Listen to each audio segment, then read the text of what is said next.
A wonderfully good day and a warm welcome to a new video.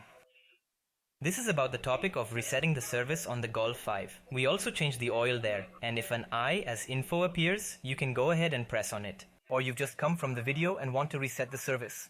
There is, and this is important to note, there are actually two different methods available for resetting the service properly. Reset it using a key combo dot, either the key combo or the computer. If you do it with the key combination, then it only resets it to 15,000 kilometers. With VCDS, you can, for example, use tools like VCDS or the Gutmann tester, launch tester, or Carista app, or even the Kali app to perform the task.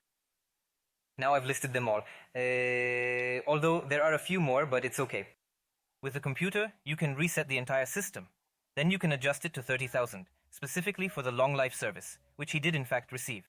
I'll now show you how this whole process works using keyboard shortcuts, and I'd say let's get started right away. So, how do we reset the whole thing?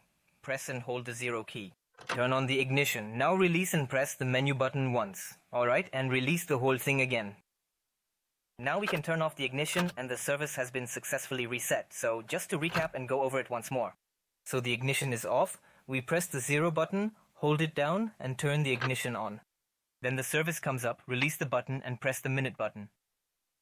Logically, then let go of everything. Yeah guys, and if you know how to reset the whole thing, it can actually be done pretty quickly, of course. And by the way, this is a model year 2008. Right, in this case, because there are probably also different ways to reset it.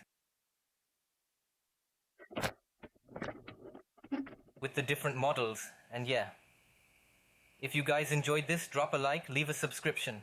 See you next time. Take care, bye now.